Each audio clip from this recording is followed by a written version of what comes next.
가정들은 두 부부로 출발이 합니다. 그래서 자녀가 생기면 자녀와 부모님으로 우리는 가정을 구성하고 있습니다. 이 가정을 화목하고 행복하게 하는 원동력은 사랑인 것입니다. 자녀 사랑, 부모 사랑, 형제 사랑이 아름답게 조화를 이룰 때 거기에 행복의 꽃이 피어나게 되는 것입니다. 그래서 사랑은 내려가는 사랑이라고 해서 내리사랑이라고 합니다. 물처럼 위에서 아래로 흐른다는 말이 되겠습니다. 위에서 아래로 흐르는 내리사랑, 가장 이쪽 꼭대기는 바로 우리 하나님 있습니다. 다시 말해서 가정은 하나님의 사랑의 통로라고 할 수 있습니다. 가정을 통해서 하나님의 사랑을 깨달아 알게 되는 것입니다.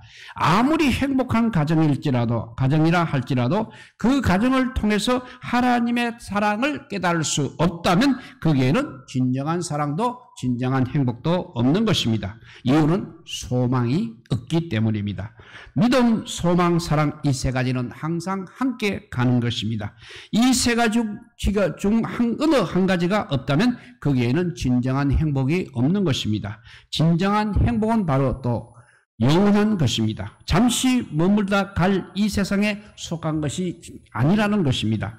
하나님의 사랑을 영원히 누리게 될 저 영원한 천국에 속한 것이 바로 진정한 행복인 것입니다. 그러므로 우리는 가정을 통해서 하나님의 사랑을 깨달을 수 있어야 하는 것입니다. 저 영원한 천국의 소망을 심어줄 수 있어야 하는 것입니다. 가정을 통하여 잠깐의 행복 그런 것이 아니라 영원한 행복을 줄 수 있어야 하는 것입니다. 가정의 어려움을 한두 번 도와주는 것으로 영원한 행복은 줄 수 없는 것입니다. 근본적인 문제 해결로 참 행복을 주어야 하는 것입니다. 바로 소망을 심어주는 것입니다. 배고픈 자식에게 한두 번 고기를 주는 것이 아니라 고기 잡는 법을 가르쳐 주는 것이 바로 소망을 심어주는 것입니다. 참 행복을 주는 것입니다. 오늘 본문의 7절 말씀이 중요합니다. 나무는 희망이 있나니 했습니다. 나무는 옛날에는 소망이 있나니라고 했습니다. 오늘 본문의 말씀은 인생은 짧고 허무하다는 것을 나타내고 있습니다. 더욱이 죄인이 아닌 의인으로서 고난당하는 욥입니다. 그래서 욥기 12장 4절에는 하나님께 불러 아뢰어 들으심을 입은 내가 이웃에게 웃음을 받는 자가 되었으니 어렵고 순전한 자가 조롱거리가 되었구나 라고 탄식하는 욥으로서는 자식을 잃고 재물을 잃고 거기에다가 건강마저 잃고 고난당하는 인생에 참으로 허망함을 느끼고 있는 것입니다. 그래서 1절에 보면 여인에게서 난 사람은 사는 날이 적고 괴로움이 가득하다고 했습니다. 사람은 사는 날이 적다고 했습니다. 그래서 이것을 다시 말해서는 인생은 짧다 이렇게 말하는 것입니다. 그리고 2절에 가면 그 발생함이 꽃과 같아서 쇠하여지고 그림자같이 신속하여서 머물지 아니한다고 했습니다. 이것은 곧 인생은 허무하다라는 것입니다. 더욱이 짧고 허무한 인생에게 또 괴로움이 가득하니 너무나도 허망하다는 것입니다. 그래서 7절에 가서는 나무는 소망이 나니 찢길지라도 다시 움이 나서 연한 가지가 끊이지 아니한다 했습니다. 인생은 사는 날이 적고 괴로움이 가득하고 양계에 사라진 같이 허무합니다. 그러나 나무는 그래도 우리가 보면 소망이 있다 이렇게 말하고 있는 것입니다. 욥이 말하는 나무의 소망은 눈에 보이는 이 땅에 속한 소망으로 믿음, 소망, 사랑에 항상 있는 영원한 소망은 아닌 것입니다. 그러나 우리 성도들이 소망해야 할 영원한 소망을 나무는 그래도 그림자로 보여주고 있는 것입니다. 오늘 본문 말씀에서 욥이 말하는 나무의 이 소망, 나무의 희망을 통해서 우리 성도들이 소망해야 할 믿음, 소망, 사랑의 소망, 영원한 소망, 참 소망에 대해서 살펴보고자 하는 것입니다. 먼저 기억해야 할 것은 믿음, 소망, 사랑의 소망은 바로 산 소망이라는 것입니다. 그 소망은 살아 있습니다. 그렇기 때문에 소망이 자라고 소망이 열매를 맺는 것입니다. 그 소망은 내가 이루는 것이 아니고 스스로 이루어지는 것입니다. 소망에 하나님께서 친히 이루어 주시는 것입니다. 바로 새하늘과 새 땅, 저 영원한 천국인 것입니다. 그래서 첫째, 나무는 장수의 소망이 있습니다. 7절에 보면 찍힐지라도 다시 움이 나서 연한 가지가 끊이지 아니한다 했습니다. 사람은 죽으면 소멸됩니다. 그러나 나무는 한번 찍힐지라도 소멸되지 않는다고 했습니다. 그래서 나무의 수완이 바로 장수를 상징합니다.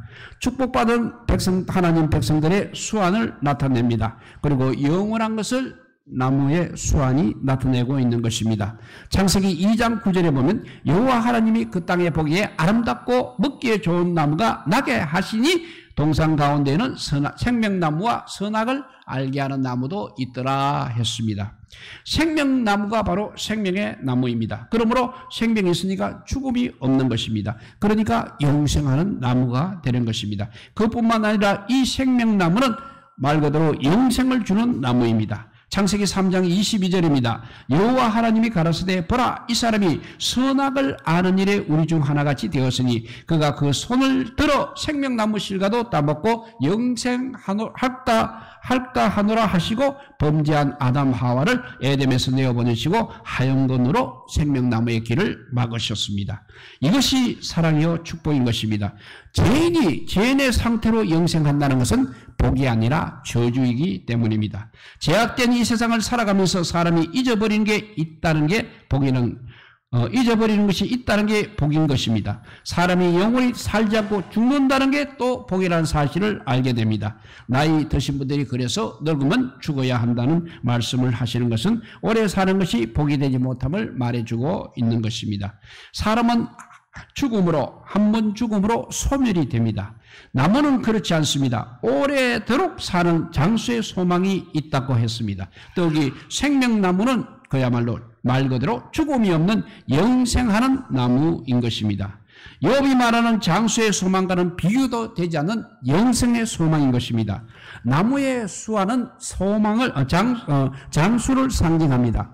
축복받은 하나님의 백성들의 수완을 나타냅니다. 그리고 영원한 것을 나타내고 있는 것입니다. 그 나무를 바라보며 욥은 사는 날이 적은 여인에게서 난 인생, 쉬쉬하여질 풀의 꽃과 같은 인생, 그림자 같은 인생, 이 안개 같은 인생의 허무함을 우리에게 일깨워주고 있는 것입니다. 그래서 인생은 짧고 또 허무하고 고생과 괴로움 뿐이라고 했습니다. 그래서 야곱도 바로 왕 앞에서 창세기 47장 9절에 이렇게 말합니다. 내 나그네 길에 세월이 130년이니이다. 나의 연세가 얼마 못되니 우리 조상의 나그네 길의 세월에 미치지 못하나 험악한 세월을 보내었나이다고 했습니다. 또 모세도 시편 90편 10절에 그의 기도에서 우리의 연수가 70이요 강건하면 80이라도 그 연수의 자랑은 수가 슬픔뿐이요 신속이가니 우리가 날아가나이다 라고 했습니다. 이사야서 2장 22절을 보면 너희는 인생을 의지하지 말라. 그의 호흡은 코에 있나니 수에 칠 가치가 어디 있느냐라고 했습니다. 결국 우리는 인생을 의지하지 말고 하나님을 의지하라는 말씀이 되겠습니다. 이것이 하나님을 의지하는 것이 바로 소망이라는 것입니다. 가정을 통해서 일깨워주고 심어줘야 할 소망이 하나님을 의지하라는 것입니다. 이렇게 나무는 장수의 소망이 있는 것입니다. 두 번째, 나무는 이제 또 소생하는 소망도 있습니다. 8절과 9절에 보면 그 뿌리가 땅에서 늙고 줄기가 흙에서 죽을지라도 물기운이 우미 돋고 가지가 발하여 새로 심은 것과 같거니와 했습니다. 욥은 나무를 바라보며 장수의 소망뿐만 아니라 또 놀라운 소망도 깨달았다는 것입니다. 그것이 바로 소생하는 소망인 것입니다. 사람은 죽으면 결국 소멸된다고 했습니다. 여기에 사람은 용사나 대장부를 말하고 했습니다. 다시 말해서 젊고 건강한 사람도 죽게 되면 소멸되는 것입니다. 그런데 나무는 찍힐지라도 다시 움이 나서 소생합니다. 뿌리가 늙어 죽을지라도 물기운의 우미도다 새로 심은 것 같이 소생한다는 것을 알았다는 것입니다. 그래서 14절에 보니까, 오늘 본문 14절에 보니까 사람이 죽으면 어찌 다시 살리까?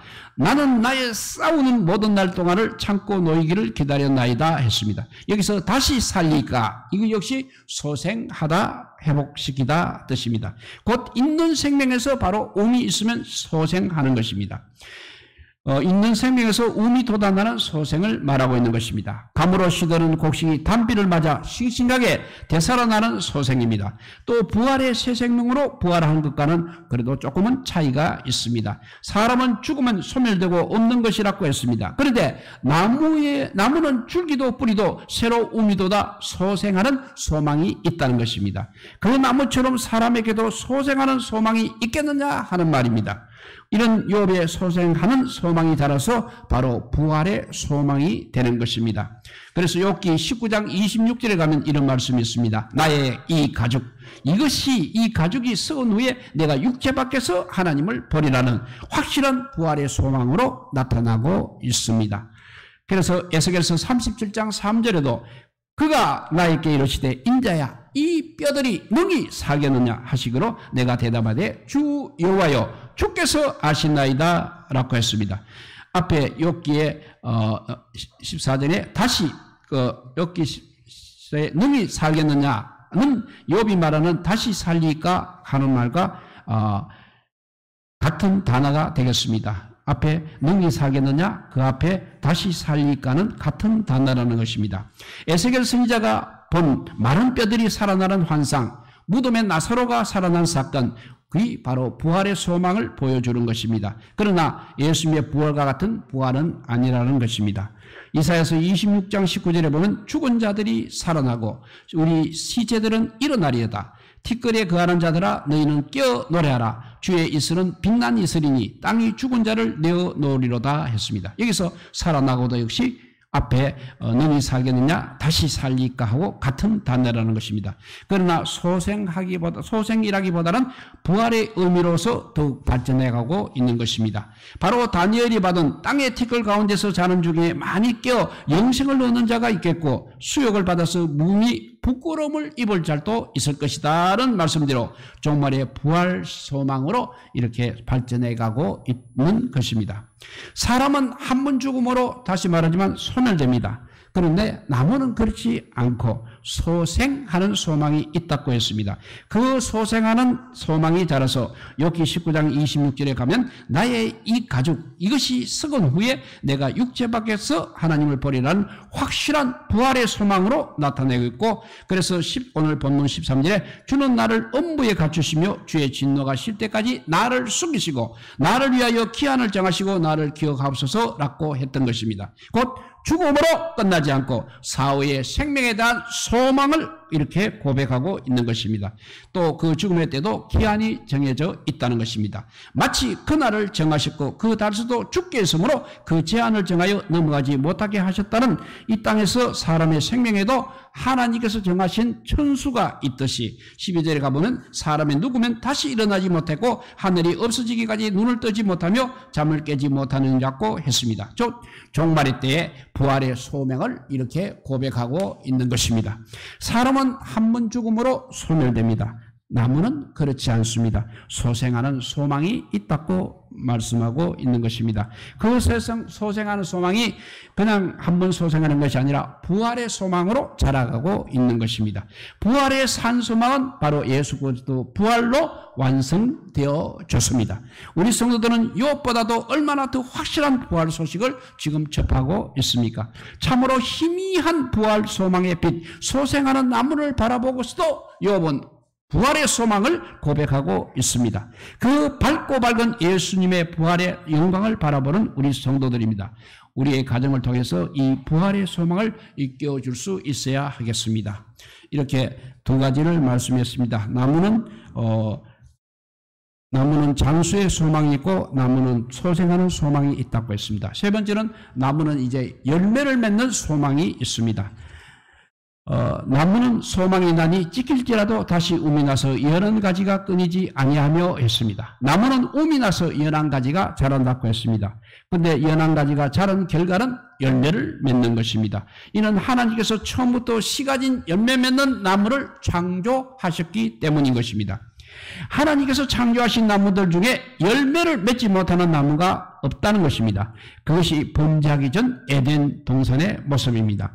그 열매 없는 나무는 운퉁지에 붙어있지 않은 나무입니다. 그 열매 없는 나무는 저주받은 나무입니다. 그 열매 없는 나무는 땅만 버리는 나무입니다. 그 열매 없는 나무는 도끼로 찍혀서 불태워질 나무입니다. 그러니까 모두가 그런 나무들은 죽은 나무인 것입니다. 뿌리가 뽑힌 나무입니다. 한마디로 소망이 없는 나무인 것입니다. 제대로 된 나무는 항상 움이 돋고 싹이 나고 꽃잎이 피고 꽃이 피고 열매를 맺는 나무는 바로 하나님께서 창조하신 바대로 열매를 맺는 소망을 누리며 사는 것입니다. 19절에 보니까 물은 돌을 닳게 하고 넘치는 물은 땅의 티끌을 씻어버리나이다. 이와 같이 주께서는 사람의 소망을 끊으시나이다 했습니다. 그리고 욥기 1장 13절에 보면 동방 사람 중에 가장 큰 자로 한때 부귀와 영화 그리고 가정의 행복을 누렸던 욥이 그 모든 것들을 잃고 주신 자도 하나님이시요 여호와시요 취하신 자도 여호와시니 적신으로 돌아가겠다고 고백하며 사람의 소망이 이렇게 사람에게 있지 않음을 고백하고 있는 것입니다. 무너지는 산, 흩어지는 바위, 달라지는 돌, 영원하다고 믿고 있는 것들도 역시 천재지변으로 무너집니다. 흩어집니다. 달아 없어집니다. 그런 것을 바라보며 사람의 소망도 영원하지 못하고 더욱이 주의 손에 있음을 고백하고 있는 것입니다. 나무는 이른 비 늦은 비를 맞으며 움이 나고 움이 돋고 싹이 나고 잎이 피고 꽃이 피고 열매를 맺는 소망을 누리며 살고 있습니다. 동방 사람 중에 가장 큰 자로 부귀와 영화 가정의 행복을 누렸던 소망도 이렇게 하나님께서 흩으시니 적신이 되고 마는 것이고 참으로 소망이랄 것이 없게 되었습니다. 나무는 태풍이 몰려쳐도 꺾인 가지가 다시 돋아나고 열매를 맺는데 자신의 이 고난은 언제 끝날지도 막막하고 주님께서 소망을 끊으셨다는 것입니다. 그래서 그저 죽음을 소망할 뿐이라는 것입니다. 스바 사람이 스바 나귀를 빼앗고 종을 죽인 그곳에 나무는 지금도 열매를 맺고 있는 것입니다. 하늘에서 불이 내어 양과 종들을 살아본 그곳에도 역시 나무는 열매를 맺고 있습니다. 또 갈대아 사람이 약대를 빼앗고 종들을 죽인 그곳에도 나무는 열매를 맺고 있는 것입니다. 대풍이 몰아쳐 집이 무너져 자식들이 다 죽은 그곳에 나무는 여전히 열매를 맺고 있는 것입니다. 그 나무를 바라보며 움이 돋고 싹이 나고 잎이 피고 꽃이 피고 열매를 맺는 것이 소망임을 욥은 깨달았다는 것입니다. 동방 사람 중에 가장 큰 자로 10남매의 자식과 종들이 그렇게 쌓아놓은 수많은 재물이 소망이 될 수 없음을 깨달았다는 것입니다. 그것은 마치 어리석은 부자의 노래와 같았습니다. 내 영혼아 여러 해 쓸 물건을 많이 사두었으니 편안히 쉬고 먹고 마시고 즐거워하자고 그 부자는 노래합니다. 그러나 주님께서는 오늘 밤에 너의 영혼을 도로 찾으리니 그러면 너의 예비한 것이 누구의 것이 되겠느냐고 하시는 주님이십니다. 욥은 인생은 참으로 짧고 험한 것을 깨달았습니다. 풀의 꽃과 같고 그림자 같고 안개 같은 인생, 신속히 자취도 없이 날아가 버리는 인생임을 깨달았습니다. 그날도 정하여 넘어가지 못하게 하신 주님, 자신의 소망도 그 주님의 손에 있음을 깨달았습니다. 주님이 소망을 끊으시니 동방 사람 중에 가장 큰 자로 영원하리라 믿었던 자신의 소망이 물거품처럼 사라져 버렸습니다. 동방 사람 중에 가장 큰 자처럼 떡 버티고 서 있는 큰 나무가 아닐지라도 비록 작은 나무라 할지라도 움이 돋고 싹이 나고 잎이 피고 꽃이 피고 열매를 맺는 것이 소망임을 욥은 깨달았습니다. 동방 사람 중에 가장 큰 자로 살지 못해도 비록 평범한 범부로 살다 할지라도 씨 뿌리며 농사하며 가족들과 오순도순 한 상에 둘러서 먹고 마시며 하나님 아버지 모시고 살아가는 것이 바로 행복이요 소망이 넘치는 삶임을 깨달았을 것입니다. 그래서 거기에는 장수의 소망이 있습니다. 또 소생하는 소망이 있습니다. 열매를 맺는 소망이 있습니다. 이번 고난 중에 나무를 바라보며 여인에게서 난 사람은 사는 날이 적고 괴로움이 가득한 것을 생각하고 있습니다. 풀의 꽃 같은 인생, 그림자 같은 인생, 안개와 같이 자취도 없이 사라지는 인생의 허무함에 젖어 있는 것입니다. 동방사람 중에 가장 큰 자로 호황했던 자신의 소망을 이제 하나님께서 한순간 버리시니 물거품이 되어 버렸다는 것입니다. 참으로 적신으로 돌아가야 할 인생을 욥은 깨달았던 것입니다. 적신으로 돌아가야 할 인생, 바로 공수구에 빈손 들고 왔다가 빈손 들고 가는 인생입니다. 나무는 소망이 있어 그래도 열매를 맺는데 인생은 적신으로 왔다가 적신으로 가야 하는가? 나무는 소망이 있어 둥치가 찍히고 뿌리가 썩어져도 우미 돋고 소생합니다. 그런데 만물의 영장이라는 인생은 죽으면 소멸되고 마는 것입니까? 13절에 보니까 주께서는 나를 엄부에 감추시고 또 주의 진로가 쉴 때까지 나를 숨기시고 나를 위하여 기한을 정하시고 나를 기억하옵소서라고 했습니다. 욥은 이렇게 죽음으로 소멸되는 것이 아니라 사후의 소망을 고백하고 있는 것입니다. 이 육신의 삶의 기한을 정하셨듯이 사후의 기한도 정하시고 나를 기억해달라고 합니다. 엄부에서 나를 보호해달라고 하는 것입니다. 죽음으로 소명되지 않고 나는 그래도 존재한다는 것입니다. 이 소망이 고난을 통하여 더욱 자라서 나의 이 가죽이 썩은 후에 내가 육체 밖에서 하나님을 보리라는 확실한 부활의 소망을 고백하게 되는 것입니다. 부활의 영광스러운 모습으로 하나님을 배울 때 아름다운 열매를 바쳐드릴 수 있어야 하는 것입니다. 그것이 바로 하나님께 영광을 돌리는 것입니다. 요한복음 15장 8절입니다. 너희가 가시를 많이 맺으면 내 아버지께서 영광을 받을 것이라고 했습니다. 그 열매를 위하여 주님께서 우리 성도들을 택하셨습니다. 요한복음 15장 16절 너희가 나를 택한 것이 아니요 내가 너희를 택하여 세웠나니 이는 너희로 가서 가시를 많이 맺게 하려 함이라고 했습니다. 씨가진 열매 맺는 나무로 창조하신 하나님, 그 하나님께서 주신 열매 맺는 소망으로 나무는 열매를 맺는 것입니다. 우리 성도들도 마찬가지라는 것입니다. 주님께서 우리 성도들을 하나님의 영광을 위하여 열매 맺는 자로 택하셨습니다. 주께 우리가 붙어 있기만 하면 절로 열매를 맺는 나무인 것입니다. 이것이 바로 우리 성도들의 소망인 것입니다. 그래서 디도서 3장 14절입니다. 또 우리 사람들도 열매 없는 자가 되지 않게 하기 위하여 필요한 것을 예배하는 좋은 일에 힘쓰기를 배우게 하라고 했습니다. 곧 열매 맺는 자가 되라는 말씀이 되겠습니다. 적신으로 와서 적신으로 돌아가는 인생입니다. 부활의 영광스러운 몸으로 하나님을 배울 때 그 하나님의 영광을 위하여 내어놓을 만한 열매는 이 땅에 속한 것이 아니고 하늘에 속한 신령한 열매인 것입니다. 곧 회개에 합당한 열매입니다. 좋은 열매입니다. 아름다운 열매입니다. 거룩함에 이르는 열매입니다. 의의 열매입니다. 성령의 9가지 열매입니다. 빛의 열매입니다. 평강의 열매, 선한 열매, 귀한 열매인 것입니다. 나무는 열매를 맺고 있습니다. 하나님의 영광을 위하여 열매를 맺도록 주님께서 택하신 우리 성도들도 역시 열매 맺는 소망이 있는 것입니다. 이 열매 맺는 소망을 가정을 통하여 일깨워주고 심어줘야 하는 것입니다. 그래서 성령의 열매, 사랑의 열매, 기도의 열매, 전도의 열매, 충성의 열매, 봉사의 열매, 찬양의 열매, 감사의 열매, 회개의 열매 등등 많은 열매, 주렁주렁 열매로 하나님께 영광 돌리시는 우리 모두가 되시기를 우리 주님의 이름으로 축복드립니다. 기도하겠습니다. 아버지, 이 세상의 나무들은 그래도 장수하고 소생하고 열매를 맺는데 우리는 그냥 소멸하고 말 인생들입니다. 주님 불쌍히 여겨주셔서 우리를 열매 맺는 아버지여 소망을 가진 부활의 열매를 맺는 하늘에 속한 신령한 열매를 맺는 나무들이 다 되게 하여 주시옵소서.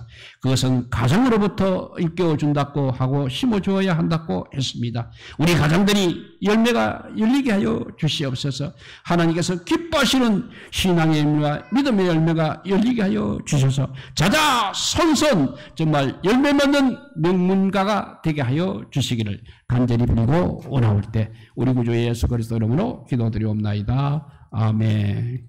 예, 찬송가 486자입니다. 480